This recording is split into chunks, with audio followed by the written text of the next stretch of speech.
Mouitaï Bruderson, bonsoir. Merci encore d'être avec nous. Alors, Oscar Temarou l'a annoncé hier. L'ONU dit à la France, dans la dernière résolution du comité décolonisation, que la Polynésie a le droit de souveraineté sur toutes les richesses naturelles du pays. Ça changerait quoi dans le quotidien des Polynésiens? Dans le quotidien, demain, quand vous allez aller au travail, ça ne va pas changer grand-chose demain matin. Mais pour l'avenir, c'est quelque chose d'essentiel, puisqu'aujourd'hui, statutairement et constitutionnellement, quand bien même 57 représentants à l'Assemblée voteraient pour, par exemple, décider qu'on ne veut pas exploiter nos ressources naturelles sous-marines, si la France décidait de le faire en déclarant ses ressources stratégiques, on ne pourrait pas s'y opposer. Ça, c'était hier. Aujourd'hui que cette résolution existe, on a des moyens d'opposition. Qu'est-ce qui vous fait dire ce soir qu'il y a des richesses naturelles en Polynésie? Pourtant, l'étude de l'IRD était claire.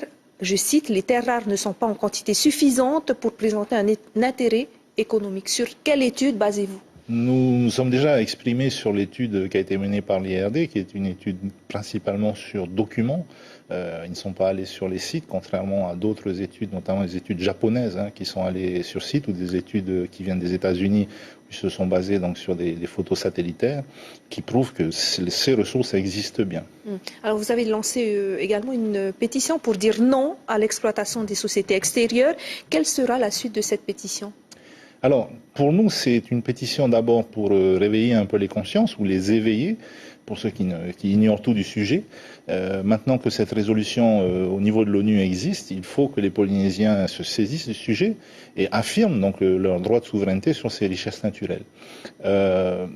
Pour ce qui concerne ces sociétés, nous ne sommes pas opposés à l'exploitation par des sociétés étrangères percées, comme on peut dire. Ce que nous voulons, c'est que le choix d'exploiter ou pas, et ensuite les négociations avec ces éventuelles sociétés, soient faits par le peuple maori. Et c'est d'ailleurs un élément également important de cette résolution, puisqu'elle ne parle pas de la population polynésienne, mais du peuple polynésien. C'est-à-dire que c'est le pays donc, qui va décider? C'est nous en tant que peuple. D'accord, donc vous allez lancer cette pétition ici en Polynésie ou à l'extérieur aussi?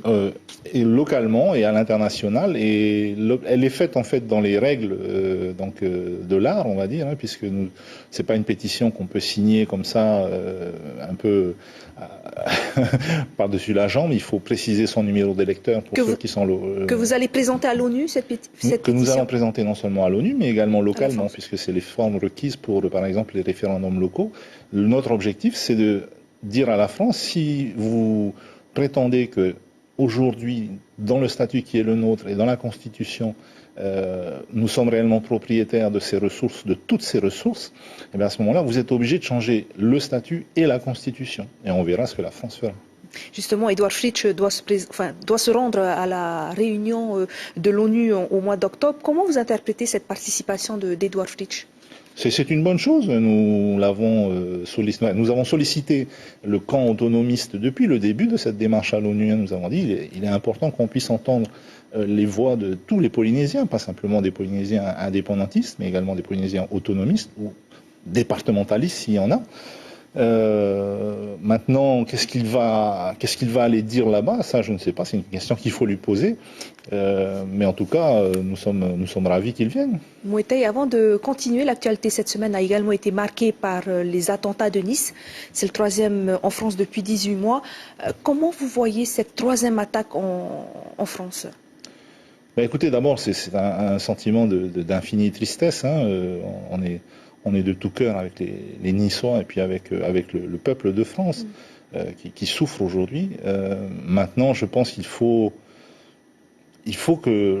réaliser que même si la France n'est pas en guerre avec ces pays-là, le terrorisme a déclaré la guerre à la France. Et donc il faut qu'il se prépare. Vous allez être à l'unisson demain pour rendre hommage aux victimes Bien entendu. de Nice. Qui a cours en ce moment. Alors, Mouitaï Bruderson, cette polémique sur l'EDT, quelle est la position du Tavini? Notre position est claire, elle est pour une transparence totale et effectivement pour le rachat d'EDT par le pays.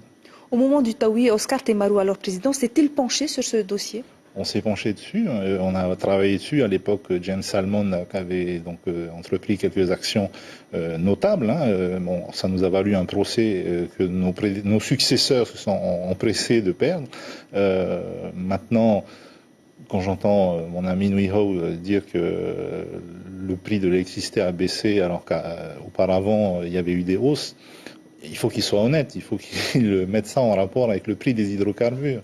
Vous disiez qu'il faut que le pays achète EDT. Est-ce que le pays a les moyens d'acheter EDT? Le pays a eu les moyens d'acheter le Mava Beach et puis de le détruire. Donc je pense que acheter EDT, c'est peut-être quelque chose de plus intelligent à faire. Moitaï Broderson, on va parler des élections présidentielles maintenant. On sait que Oscar Temaru veut réunir 500 signatures pour pouvoir se présenter. Vous en avez eu combien maintenant? Alors, il faut bien préciser les choses, puisqu'on parle de transparence. Au stade où on en est, on ne peut pas considérer que ce sont des signatures. En février, aux alentours de février, le Conseil constitutionnel va émettre des formulaires, qui sont des formulaires officiels et spécifiques. Ces formulaires vont être envoyés par les préfectures, les hauts commissariats ou les ambassades à l'ensemble des élus qui sont susceptibles de parrainer.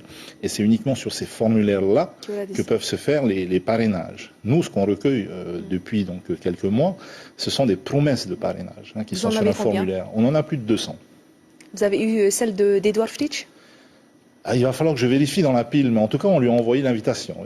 Merci en tout cas, Moitaï Broderson, d'avoir accepté. Je rappelle que vous êtes le conseiller spécial du président du Tabini Huir Attira et troisième adjoint au maire de